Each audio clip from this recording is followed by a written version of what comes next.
Good morning, ladies and gentlemen, it's David here and welcome back to another video. Today, Persona 3 Reload. I made videos on Persona 3 Reload, a bunch of them, even one that is called 10 reasons why you should be excited for Persona 3 Reload. Persona 3 Reload, everything we know so far, regrouping all information on the game, and here I am again talking about Reload. But this time, we're going to talk about the multiple problems and issues surrounding this release. Obviously, there's a lot of controversies surrounding this release, and fans have a lot to complain about.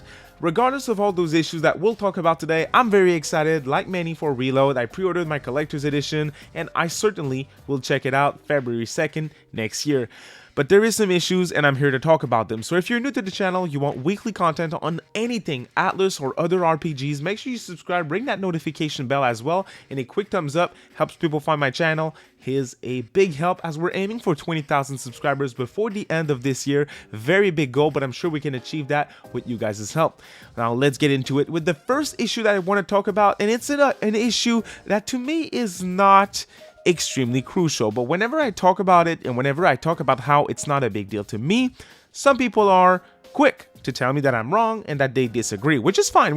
You have the right to disagree. Speaking of, please give me your thoughts of what I'll talk about in today's video in the comment section down below. And that first thing that I want to talk about is the fact that the answer is missing. The answer is a completely different storyline from the main game that is obviously related to the main game, focusing on character Aegis. And in a gameplay perspective, I think this section of Persona 3 FES, being the enhanced re-release of Persona 3 on PS2, is something that isn't fun. It's not fun to play through the answer anymore in 2023. I said that in my reasons to be excited video, and a lot of people disagreed, saying that it's still content that needs to be in a complete remake of Persona 3. It's something that should be in the game, and to be honest, you're not wrong. That being said, the answer is not fun, and if they are to put it in a remake, which, hey, they're not, the answer as it was in FES, yes, was not that great, but there was ways to fix it. There were ways to fix it, and they decided not to. That, to some people, is a problem, and I will not argue against content that isn't there as being a problem. I'll give you your point for that one. And speaking of FES, another thing that gets brought up all the time, which is honestly completely understandable, is the fact that we don't know yet what content from Persona 3 FES, again the enhanced re-release on PS2, is going to be in Reload and what content isn't going to be. Now, the producer of the game mentioned it before, some of the content in FES will be in Reload, others won't, because the game is based on the original P3. That's the game that they are remaking, not FES. And the problem with that is you're not gonna get the full experience with Reload. And they mentioned the social link for Aegis is going to be there. The rest of the content from FES, like say the soundtrack, is probably not going to be there, and that is again cut content, which is a problem. Sadly, we're talking cut content. We have to address the elephant in the room, and that would be another re-release of Persona 3 called Persona 3 Portable. Persona 3 Portable features a bunch of new tracks, audio tracks that are probably not going to be in Reload, but obviously the main thing is there's two routes in Persona 3 Portable. You can play as Makoto, or you can play as Kotone, the female main character in P3. And if you play as her, it comes with new characters that you can talk to in the, like, say, the Velvet Room with Theodore. And there's also social links and confidants that you will not be able to experience in the same way. A certain social link will be different if you play as the main MC versus the female MC. So sadly, for people who only will experience Reload, you're not going to get any bit of those characters, including the main female character for Reload, and that is honestly probably the main problem that people have with Reload. Now, I want to get my opinion out there as well when it comes to that point. Again, cut content, will never praise it. That being said, the game was written with Makoto in mind, which is the main character of the original release as well as P3 FES, and that is what they're focusing on with Reload, which to me makes sense. If they had to do something with FMC, they would have to create everything, like pretty much a second game for the most part. It would add a ton of development time, which means a bigger budget and everything. I'd rather have this version of Persona 3 than not have anything. If it means that they had to cut certain things, okay. I just hope they don't come back here with a Persona 3 Reloaded Royal Edition in 2 years or something. Sadly, this feels like something that ATLUS will do, and I hope that I'm wrong on this one and that it's not gonna happen, because man, that would be a slap in the face to their fans, and yeah, that would be a bummer. The other two problems that I want to mention for P3 Reload are about the release itself. Now, one thing that is good is there's no content DLC. And let me explain what I mean by that. There is a lot of DLC at launch, but it's mostly cosmetics. They're actually all cosmetics, which means that they're very optional, and someone like me who is not going to purchase the DLC won't feel like they're missing out on anything. They're not locking, let's say, a chapter or additional story content behind a paywall. It's just cosmetics, and that's something that I like to see. Sadly, ATLUS moved to $70 games with that game. So Persona 5 Tactica, which is coming out in November, is a game that is going to cost $60. But if you move 3 months after, you have P3 Reload, which is being sold for $70. It's a remake of an older game, which I bought. Persona 3 on PS2, Persona 3 FES, Persona 3 Portable on PSP. Then I bought Persona 3 Portable a few months back on Switch because these motherfuckers didn't tell us we would get a remake.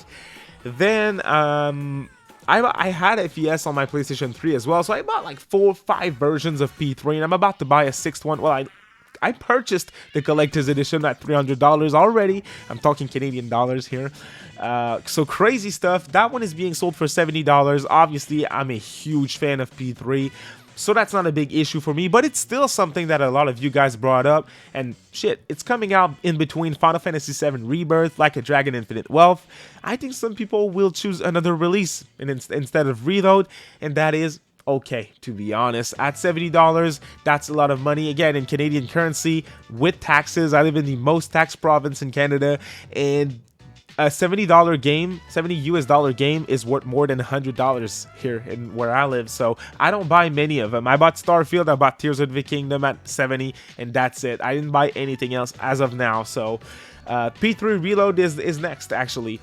Another reason why a lot of people will skip Persona 3 Reload forcefully in certain cases is the Switch version. I wanted to talk about this last because I know some of y'all don't care about Switch, so you're just gonna leave the video straight up. And honestly, thank you for watching. I get it.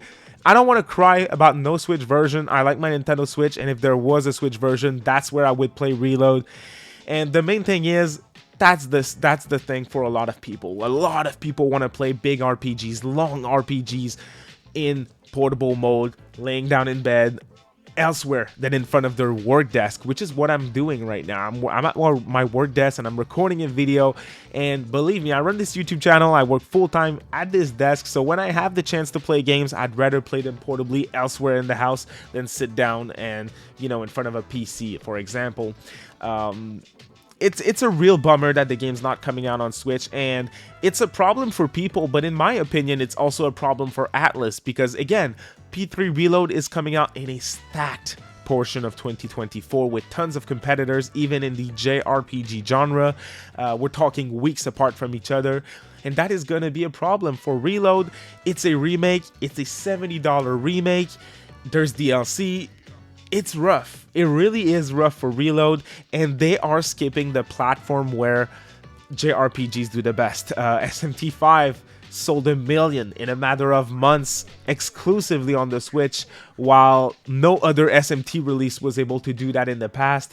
And it's clear to me that a day one release on Switch for P3 Reload would have helped it a ton.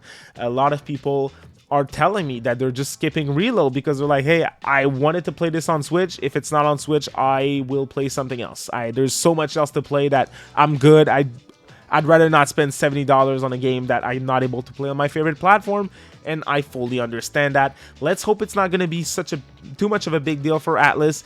In Japan, which is where some of ATLUS's games sell the best, If you're not on Switch in 2023, it's not looking too hot. We see even games like FF16 not doing, definitely not bad, but not even close to what previous entries did in the series when it comes to Japan, okay? Don't get me started with the Western audience. I know it's something different, but when it comes to Japan, you need that Switch version.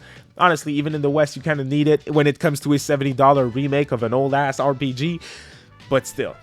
Enough rambling for today. Those are, in my opinion, the problems surrounding Persona 3 Reload, and again, I do want to say it. I'm still very excited for Persona 3 Reload. I will play it day one, and let me not be an hypocrite for a second. If I get a review copy from ATLUS, I will be playing it day one. If I don't, it might have to wait a little bit because this man's gonna be on Like a Dragon Infinite Wealth. I cannot wait for that one, so I'm getting off topic again. God damn it. Hey, you have a good one, y'all. Thank you so much for watching. I appreciate it. Bye.